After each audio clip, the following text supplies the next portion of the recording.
Cuando un conjunto de datos tiene demasiados atributos o varios de estos atributos son redundantes, podemos aplicar una técnica de reducción de dimensionalidad para bajar la cantidad de los mismos. Entonces, en este caso, tenemos un conjunto de n atributos en mi conjunto de datos y aplicando esta reducción vamos a obtener m, donde m es mucho menor a n.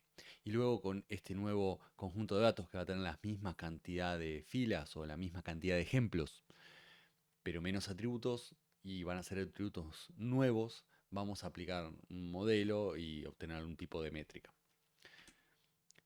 Por ejemplo, si tenemos un conjunto de datos de tres dimensiones, pero en realidad puede ser de que no necesitemos esas tres dimensiones, que uno esté sobrando, entonces lo podemos representar con dos dimensiones y de esa forma aplicar un modelo que puede ser más simple o que funcione mejor, ¿no? Entonces, ¿cuándo aplicamos esta reducción? Bueno, como decía recién, si yo tengo un modelo que es muy simple, por varios motivos, quizás es un motivo histórico que en ese campo se usa siempre este modelo, o quizás un motivo de desempeño, pero bueno, si tengo un modelo muy simple que no puede lidiar con una complejidad de atributos grande, puede ser que tenga que aplicar una reducción de dimensionalidad para transformarlos a una versión de estos atributos más fácil de clasificar o de predecir, etcétera. Y luego también puede pasar que tenga muchos atributos. En algunos dominios, naturalmente, hay muchísimos atributos y esto genera una gran carga computacional, tanto en el entrenamiento como en la predicción. Entonces puede ser que en alguno de estos casos no podamos afrontar esta carga y querramos reducir la cantidad de atributos.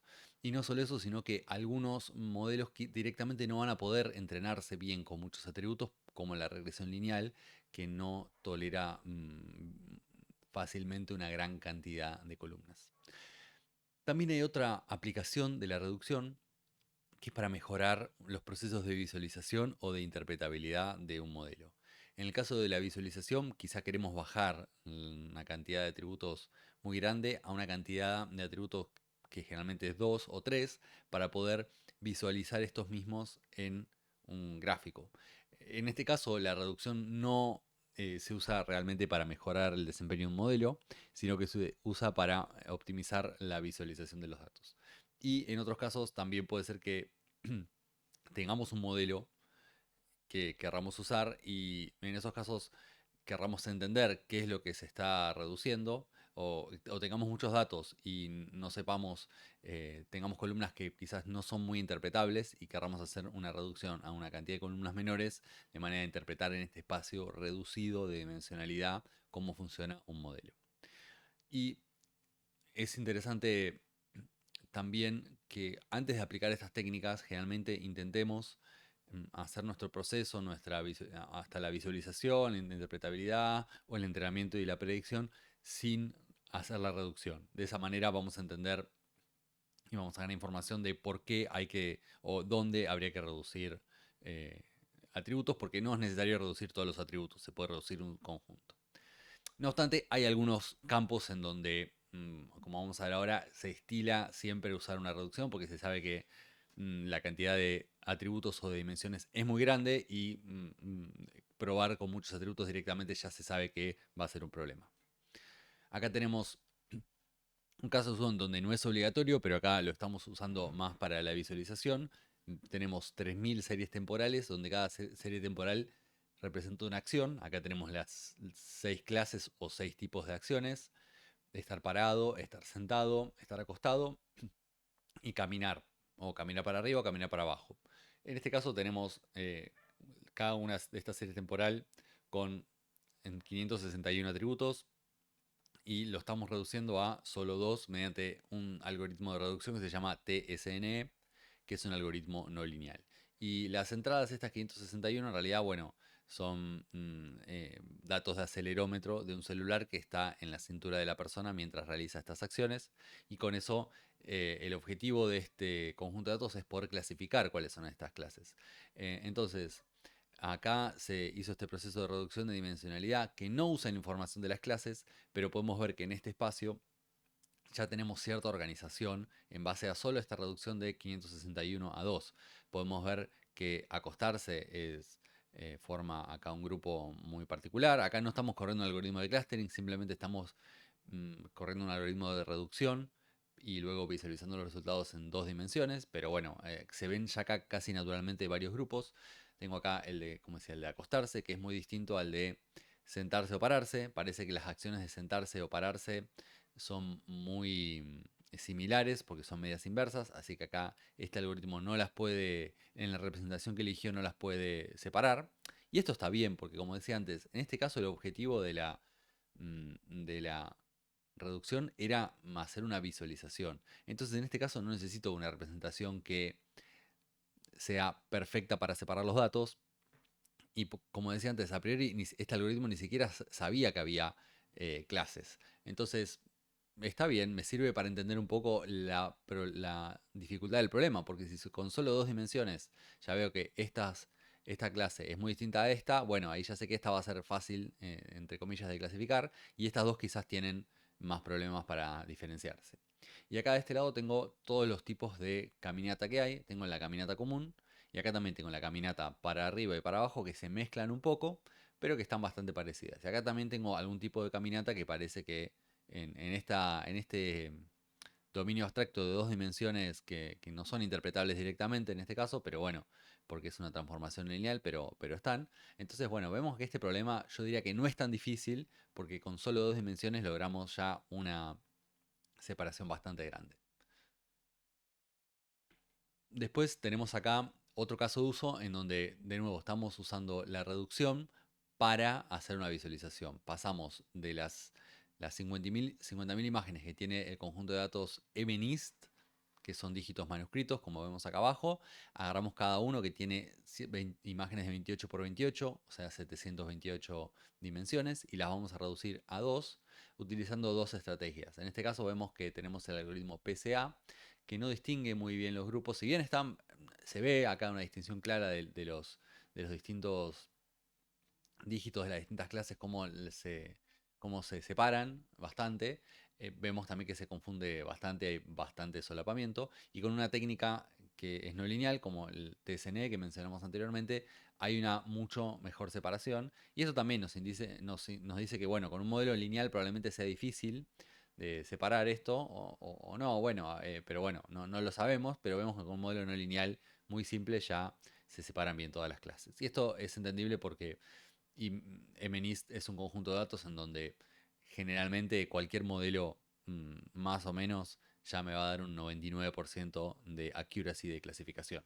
Así que, bueno, esto nos da una idea de qué tan fácil se pueden separar y también nos da cosas interesantes. Por ejemplo, acá vemos que hay, por ejemplo, estos rojos que están acá cerca de la clase 5 y el rojo es la clase 8. Entonces podríamos ver que en realidad el 8 es como un 5 por ahí donde le borramos una parte y puede ser que de acá venga la confusión y quizás ir a ver estos ejemplos en la fase exploratoria sea muy útil para ver, bueno, en estos casos, por qué se confunde el 5 con el 8 y qué podemos hacer para resolver este problema y lo mismo con el resto, ¿no? Entonces puede ser una técnica muy útil esta de reducir en 2 dimensiones y luego visualizar para la parte de exploración de datos.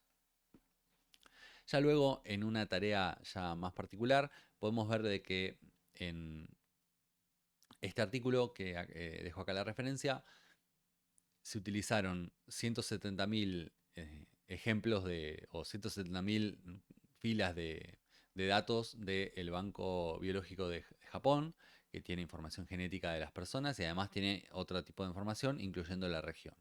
Y en este caso, el objetivo del estudio era ver si, utilizando algún tipo de reducción de dimensionalidad, se podría encontrar una representación en donde se pudieran distinguir eh, la inferencia o la injerencia del el origen mm, geográfico de las personas en su genética. Y acá, como vemos, tenemos como datos genéticos tenemos información de 90.000 genes distintos, o sea, tenemos como mínimo acá 90.000 columnas, lo cual es desafiante para muchos modelos porque tenemos información que es básicamente binaria 0-1, que dice si tengo o no un gen particular. Y entonces en este caso, bueno, esto que tenemos acá es muy difícil de procesar con varios algoritmos básicos. Entonces se probaron en este artículo eh, distintos métodos de reducción de dimensionalidad, PCA como mencioné recién y TSNE que son muy conocidos, y unas combinaciones. Y luego, bueno, con un proceso extra que no vamos a escribir, se trató de ver si las personas, si se podía encontrar diferencias entre las personas que vivían en la isla principal y en otras islas de Japón. Y acá se encontró que, bueno, utilizando distintos algoritmos, como por ejemplo acá PSNE, se encontró una diferencia, se encontró como una representación en 2 dimensiones que puede ayudarnos a distinguir estos clústeres. Obviamente en el caso de TSN, como decías, no es lineal, PSA es lineal, en el caso de PSA esto va a ser más fácil y acá funciona bastante bien, como se ve acá eh, tiene bastante buena separación en PSA y un poquito mejor con el resto de los métodos.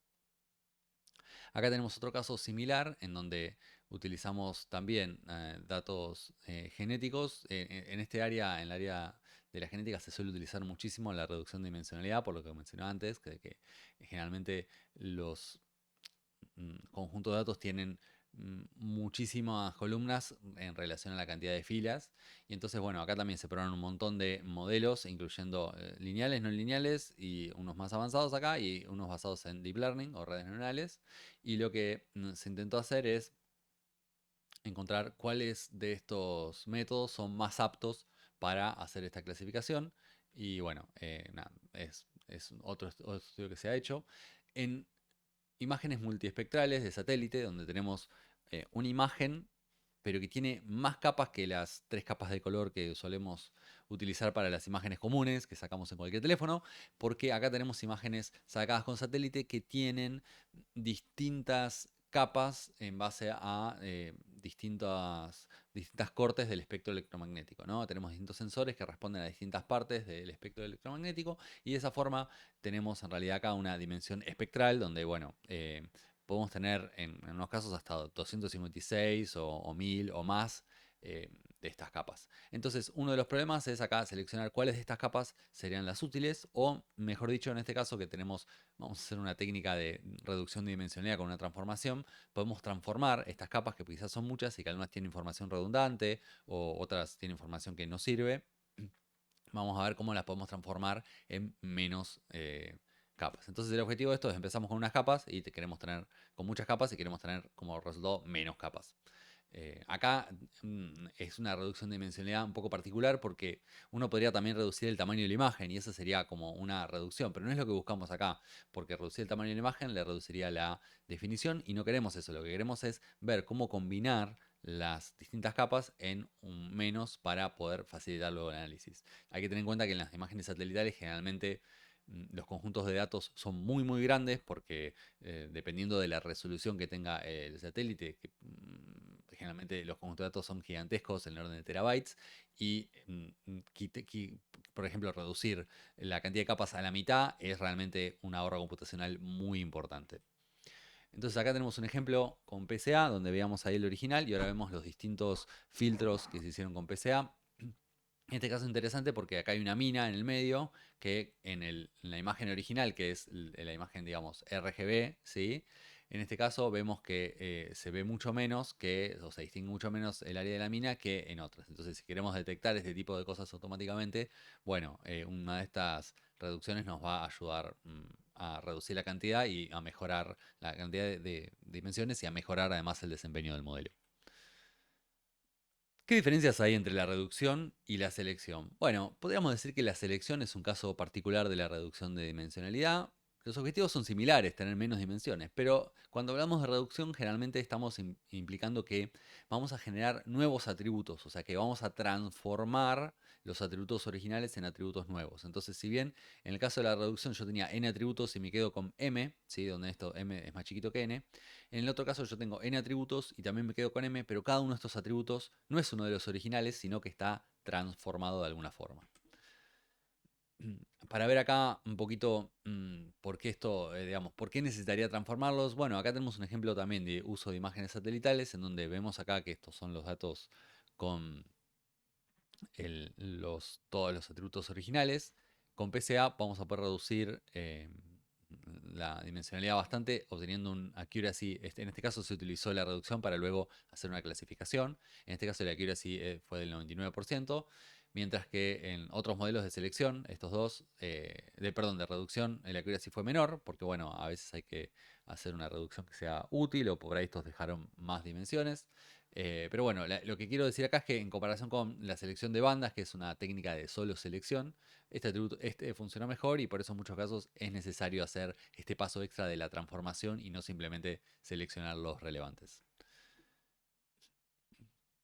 Acá podemos ver la clasificación de distintos tipos de los modelos de reducción o métodos de reducción. Como decía, la selección de atributos es uno de los casos particulares, como por ejemplo la eliminación hacia atrás, hacia adelante, o los filtros por varianza o covarianza. Después tenemos en los que hacen transformación de atributos, los métodos lineales y no lineales. Esta es la separación más común. En los lineales, el más común, de vuelta, el más usado de todos estos es PSA probablemente. También hay otros como LDA, que es este es supervisado, PCA es no supervisado y LDA es su versión supervisada. Y PCA podríamos considerarlo como la regresión lineal de los métodos de reducción de dimensionalidad, es como el más común. Después tengo otros parecidos, como bueno, análisis de factores, que complejiza un poco, generaliza PCA, o los autocodificadores que están basados en redes neuronales, que también los puse acá porque puede tener versiones lineales y no lineales, dependiendo de la estructura de red. Y después en los métodos lineales también tengo TSNE, que es este que decía recién, que es bastante utilizado, sobre todo para visualización. Tengo versiones no lineales de PCA, que se suelen llamar kernel PCA, aunque hay muchas variantes. O, por ejemplo, este Linear Local Embedding, que trata de hacer una versión como de PCA, pero local, digamos. De la misma manera que tenemos una aproximación eh, en base a funciones no lineales, en base a pequeñas funciones lineales. Bueno, este tiene también una forma así. Entonces, ¿de dónde viene esto de poder reducir? ¿Por qué puedo reducir la dimensión de un conjunto de datos? ¿No? Si yo tengo 100 variables, por ejemplo, 100 dimensiones, ¿no son todas útiles? ¿Por qué voy a poder reducir esto? Bueno, ya vimos que podemos a veces seleccionar algunas que no son necesarias para alguna tarea en particular, pero además, si vamos un poquito más adentro, nosotros podemos hablar de la dimensión intrínseca de mis datos, o de lo que se llama el manifold de los datos, o la variedad en castellano de los datos. Entonces, si yo tengo un dataset que tiene n dimensiones de entrada, puede ser que la dimensión intrínseca de los datos sea menor, es decir, que de alguna forma los datos estén codificados de manera ineficiente y en realidad, por un tema de esta codificación, estoy utilizando más dimensiones. Pero si yo pudiera hacer una transformación que recupere esta dimensión intrínseca, yo podría reducir los datos a un espacio con m dimensiones, donde m es realmente lo mínimo necesario para codificar este dataset. Cuando digo lo mínimo necesario, obviamente estamos hablando siempre de aproximaciones, ¿no? Siempre las reducciones de dimensión suelen tener un tipo de pérdida de información, y bueno, el tema es perder la mínima cantidad de información cuando hacemos la reducción y que el resultante sea similar a lo anterior. En el mejor caso sería invertible, sería perfecta la reducción, sería algo invertible, pero bueno, eso no es lo que suele pasar. Y acá tenemos, entonces en este caso tengo un espacio 3D, pero veo que este rollito suizo, que se suele usar mucho como ejemplo en este campo, este rollito suizo en realidad es una estructura bidimensional, o sea, lo puedo escribir muy fácilmente con solo dos dimensiones. Entonces, si yo hago la transformación, puedo irme a un espacio en dos dimensiones, y si la hiciera bien, este manifold de dos dimensiones se representaría perfecto en el espacio 2D, y ahí reduje una dimensión. Y es posible además que este espacio 2D, con la transformación que yo hice, represente mejor los datos originales, o perdón, mejor dicho, el manifold en 2D sea más entendible que el manifold en 3D, que está en este caso, como decía, enrollado. Y si yo acá quiero, por ejemplo, separar lo rojo de otras cosas, puede ser, o del azul, puede ser muy difícil, porque la combinación de regiones que tendría que encontrar es mucho más complicada.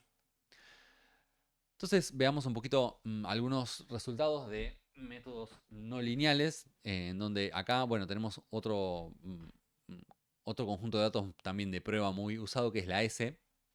Y como vemos, no todas las formas de reducir, de aprender el manifold de los datos es igual, hay diferencias en ellas. En este caso vemos, por ejemplo, que los basados en Local Linear Embedding funcionan bastante bien, pueden tener una representación muy buena. Acá hay otros también. TSN en este caso vemos que no hace tan buena tarea, pero bueno, esto en realidad va a depender mucho del conjunto de datos particular, y esto no nos queda otra que hacer una prueba de hiperparámetros, donde quizás ponemos, digamos, varios en una tarea y los evaluamos. De la misma forma que se hace con la selección de atributos, y por eso, bueno, con los ejemplos que mostraba antes de los artículos también, estos artículos comparan distintos métodos porque a priori no sabemos cuál va a ser la mejor manera, no sabemos qué tan no lineal o qué tan enroscado está este manifold en las dimensiones originales. También tenemos una distinción entre métodos locales y métodos globales. Los métodos locales tratan de hacer una optimización respecto de respecto de cada parte. Entonces, si vemos acá, por ejemplo, tenemos un método local en donde se preserva acá la estructura local del manifold cuando se vuelve a una a una región 2D acá, ¿no? Cuando se lo aplana. Y en este caso, por ejemplo, PCA, que es un método global, no puede, bueno, además, bueno, es lineal, perdón, LL es no lineal y PCA es lineal. Acá, bueno, PCA también tiene un problema que es lineal, pero además es un método global. Entonces la transformación que tiene que hacer es una transformación rígida y nunca va a poder, digamos, a desenrollar esto, ¿no? Porque siempre va a tener que mantener un poco la estructura. Por eso es que vemos acá que estos rojos se mezclan con estos de acá y estos verdes también se mezclan con estos naranjas y amarillos. Bueno, eso es por la manera en que va a plegar este rollito en 2D el método PCA. Después tenemos una diferencia entre métodos supervisados y no supervisados. Como decía antes, en algunos casos yo quiero tener un método no supervisado y, por ejemplo, si yo hago un método no supervisado, imaginemos que tenemos un conjunto de datos que está etiquetado y tenemos varias clases, como en este caso. Bueno, si yo utilizo un método no supervisado, voy a poder hacer una reducción. En este caso lo estoy haciendo a 2 dimensiones. Y esta reducción, en este caso vemos que separa un poco las clases, pero no los separa tan bien. Y eso no es un problema, porque en realidad PCA, como es no supervisado, no tiene como objetivo hacer eso. Tiene como objetivo reducir la dimensionalidad de una forma no supervisada, o sea, de una forma que sea mejor para los datos, pero no necesariamente para la clasificación. Por otro lado, tengo LDA, que es un método supervisado, que en este caso sí reduce la dimensionalidad, pero tratando de separar en esta nueva dimensión reducida, tratando de separar las clases. Y como vemos acá tengo a NSA, que es un método que es supervisado y además no lineal, que hace una tarea un poquito mejor que el anterior porque tiene un poco más potencia, pero bueno, a lo que vamos es que los métodos que son supervisados obviamente van a ser mejores para luego la tarea de clasificar, pero bueno, no necesariamente siempre tengo que aplicar uno de estos porque en muchos casos PCA también funciona, o los métodos no supervisados también funcionan bien, ¿no? Entonces, pero si quiero un poquito más de, digamos, de potencia ahí en la separación de las clases, si yo tengo un dataset etiquetado, ¿no? Puedo utilizar estos métodos supervisados. También podemos comparar la reducción con la compresión, porque hacen cosas parecidas, ¿no? Cuando uno comprime un archivo en, por ejemplo, en formato zip, y bueno, tenía más datos y ahora tiene los mismos datos, pero con menos dimensiones, con menos tamaño. Entonces, en este caso, ambos tienen el mismo objetivo, pero, o minimizan el mismo valor que sería m, pero bueno, en el caso de la compresión tenemos que distinguir dos casos particulares, que es la exacta, ¿no? Donde tengo una representación invertible. Por ejemplo, si yo comprimo un archivo, quiero que cuando lo descomprima, cuando lo invierta esta reducción, tenga los mismos datos, ¿no? Entonces, en ese caso, bueno, si tengo un archivo de texto, quiero que sean el mismo texto, no quiero perder datos ahí. Entonces, este es un caso como particular que generalmente la reducción no trata. Después tengo la compresión con pérdida, que esta generalmente es no invertible. Por ejemplo, esta compresión se suele usar para las imágenes, en donde si tengo alguna pérdida de información no se va a notar probablemente si elegí bien la cantidad de pérdida, porque la imagen tiene mucha redundancia en términos de los píxeles y lo que representa, ¿no? Entonces, esta es más parecida a la reducción de dimensión. La diferencia es que en la compresión lo que yo quiero es bajar un montón m, ¿no? Quiero bajar un montón para que digamos, para gastar menos espacio en el disco, ¿no? En cambio, en la reducción, eso no me interesa en realidad. Lo que me interesa es llegar a una representación que sea útil para que el modelo funcione, ¿no? Entonces, por ejemplo, acá tengo unos datos originales en 3D y si yo hago una compresión, ¿sí? Voy a tener como acá los mismos datos bien, pero en 2 dimensiones. Entonces, en este caso, bueno, cuando los descomprimo tengo casi la misma información y acá tengo los datos originales y los descomprimidos y parece que funciona bastante bien esto, con un poquito de pérdida, pero funciona. Pero lo que quiero mostrar acá es que los datos están representados de la misma forma que en el original. Veo acá como tiene esta pendiente, etc. En cambio, cuando yo agarro y utilizo un algoritmo como PSA, los datos que voy a obtener van a estar alineados acá en los ejes. ¿Por qué? Porque PSA no solo busca reducir la cantidad de dimensiones, sino representar estas dimensiones de forma que para un modelo sea más útil. Entonces, en este caso, fíjense que parecía que este dato, este manifold es unidimensional y yo no solo acá bajé de 3 a 2, de hecho acá podría bajar casi a 1 porque acá encontré de que en realidad con solamente esta línea ahí, ya esta sola dimensión nueva que creé, ya con eso puedo representar los datos básicamente. La variabilidad que hay en el eje Y parece ser muy poca y probablemente no sea relevante en este problema. También tengo otro enfoque que es el enfoque, digamos, otra perspectiva que es la perspectiva de las variables latentes, ¿no? Entonces, la idea de las variables latentes es que cuando yo tengo un conjunto de datos, yo observo ciertas variables, pero hay otras variables que causan, o sea, o que están relacionadas con estas variables que yo observo, que son latentes, que no las puedo observar. Entonces, el ejemplo clásico de esto es que, bueno, una persona vuelve a su casa de un viaje y ¿qué puede observar? Observa que el pasto está húmedo, ¿no? Y observa que está nublado. Y entonces, en base a eso, uno dice, bueno, ¿cuál es la relación entre estas cosas? Por ejemplo, ¿qué pasa si no está nublado y está el pasto húmedo? Uno dice, bueno, ¿y qué pasó acá? Bueno, una manera de explicar esto sería de que en realidad no hubo lluvia y en realidad alguien prendió el regador, ¿no? O, bueno, o al revés, ¿no? Si está nublado y el pasto está húmedo, uno lo podría explicar como que hubo lluvia y que no se prendió el regador. Entonces, de la relación entre nublado y pasto húmedo, hay una parte que nos perdemos, que son estas variables latentes. Y estas variables latentes, si las podemos representar bien, entonces vamos a poder, o sea, si la podemos descubrir de alguna forma, vamos a poder representar mejor nuestro problema. Entonces, para hacerlo simple, de forma simple, quizás yo tengo una dataset estos,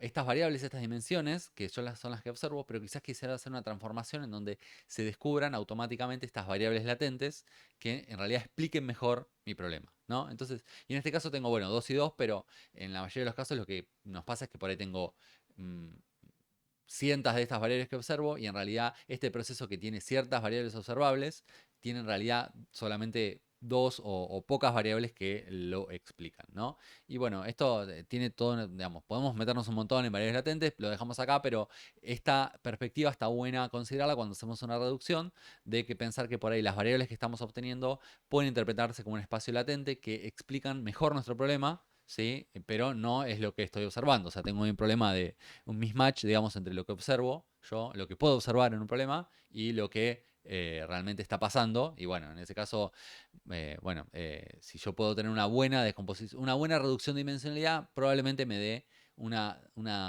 probablemente descubra alguna de estas variables latentes. No necesariamente tiene que ser así, pero bueno, algo parecido debería pasar. Em, entonces, uno de los problemas uno dirá, bueno, descubramos las variables latentes. Bueno, el problema es que no es tan fácil porque hay muchísimas decomposiciones posibles que yo podría hacer. Entonces, una manera es, en muchos casos y en algunos dominios se hace, digamos, manualmente una persona diseña porque sabe qué es cómo funciona el dominio, como recién. Yo sé que entre la humedad y la lluvia, o sea, entre que esté nublado o que haya humedad y la lluvia, bueno, tiene que haber algunas relaciones, pero todo lo que está en el medio se puede aprender de muchas formas. Se puede, perdón, diseñar de muchas formas. Y otro enfoque en estos casos es aprender de los datos, o sea, tratar de aprender de los datos cuáles son esas variables latentes. La diferencia es que cuando aprendemos de los datos, generalmente, como les decía, no aprendemos variables latentes que realmente sabemos qué son. Tenemos que después ir a hacer un análisis de esas variables latentes para entender y tratar de interpretarlas respecto a nuestro dominio original. Si nosotros las ponemos, bueno, en ese caso podemos tratar de hacer algo con, hay modelos gráficos probabilísticos que nos permiten hacer este tipo de descomposiciones, pero bueno, tenemos que hacer la mano. Generalmente en las reducciones de dimensionalidad se hacemos todo a partir de los datos y no me quedan tan interpretables las variables latentes que voy a obtener. Bueno, para cerrar un poco, vamos a comparar un poquito cómo funcionan estos métodos en distintos datasets, ¿no? Tenemos acá las distintas combinaciones. Tengo, por ejemplo, este es el mismo dataset visto de distintas formas, ¿no? Tengo acá TSNE, por ejemplo, que es un método no lineal y además local, igual que estos, ¿no? Que fíjense que todos representan el mismo dataset de manera muy distinta. Con lo cual, esto me dice que, como mencionaba antes, tengo que probar mucho cuando tengo un conjunto de datos. En el caso de métodos no lineales y globales, fíjense que, bueno, en este caso vamos a preservar más la estructura, ¿sí? Lo mismo pasa acá, tengo esta estructura que se preserva más. Y en los métodos lineales y locales, Bueno, esto es una variable local de este. También se preserva un poquito más porque tienen menos poder, digamos. Los no lineales y locales son los que más deforman a los datos en general, ¿no? Y los locales y globales son los que menos lo van a deformar, o sea, va a ser menos fuerte la transformación. Como decía, esto en unos casos es mejor porque es más interpretable, pero en los casos, si yo después tengo un modelo simple, voy a querer usar más este tipo de datos que le dan como más potencia a la transformación. Y como vemos acá, tenemos una comparación, en este caso, en 4 tareas, ¿no? Para ver cuáles son los mejores de estos modelos en términos de precisión y recall, que son dos métricas que tenemos luego para la clasificación. Y vemos que en este caso, estos los azules me dicen que el método I es mejor que el método J. Vemos que TCNE y UMAP son muy buenos en varios de los casos, en estos dos problemas. Acá, bueno, acá en estos casos no son tan buenos. En este caso, una variable lineal de TCNE es un poquito mejor, ¿no? Y en este caso, fíjense que otra, bueno, NP, que es otra, o NMF, que es factorización de una matriz no negativa. En estos casos, estos modelos dieron mejor, o sea que como les decía, no hay uno, hay que probar, sí, con esto voy de vuelta a hay que probar, que es algo que es una de las preguntas más comunes al principio, ¿cuál de estos métodos utilizo, Facu? Y bueno, no sé, tenés que probar, depende en muchos casos. Como decía, TCN suele ser muy bueno generalmente para visualización, y si no sabes, a priori usa PCA, acá vemos que igual PCA parece que no le gana en muchos casos al resto, pero bueno, es uno de los más interpretables y más rápidos de correr. Y bueno, acá para dejar de vuelta como en comparación, tenemos una tablita que por ahí nos compara los más comunes, ¿no? De vuelta, PCA es bastante, es un método lineal que es solamente invertir una matriz, así que generalmente, no invertir una matriz, sino hacer una descomposición de autovalores y autovectores, pero bueno, más o menos está ahí. Eh, Generalmente es de coste bastante bajo y potencia bastante baja, pero bueno, es bueno a veces para visualizar, así que lo usamos bastante. Otro que usamos como alternativa no lineal a PCA es TCN, que también es bastante rápido, ¿sí? Y bueno, generalmente es bueno para visualizar. Después tenemos métodos como análisis factorial que ya empieza, o kernel PCA, que empiezan a complejizar a PCA, en el sentido de que, bueno, análisis factorial hace más una descomposición buscando variables latentes, que es un poquito más complejo que PCA, ya es un método iterativo, es distinto. Kernel PCA, que también es un modelo no lineal, que es bastante más caro, pero bueno, puede permitir que PCA haga transformaciones no lineales con un kernel que nosotros especifiquemos, con una transformación que nosotros especifiquemos, ¿no? Que nos permite como decir cuál es la geometría del dominio. Y después tenemos autocodificadores, que es un método que se está popularizando cada vez más, que está basado en redes neuronales, en donde tengo una red que, bueno, básicamente aprende y el único objetivo es aprender una codificación óptima para este conjunto de datos, ¿no? No realiza una tarea, sino que la red se entrena justamente para aprender una representación de los datos, que en este caso tiene bastante más coste y bastante más potencia, pero lo que tiene bueno es que es muy escalable porque podemos utilizar millones de datos de ejemplo para entrenar este modelo y entrenar esta representación por cómo funcionan las redes neuronales. Y entonces, en muchos casos donde tengo millones de datos, suele utilizarse este tipo de modelos para buscar una buena representación.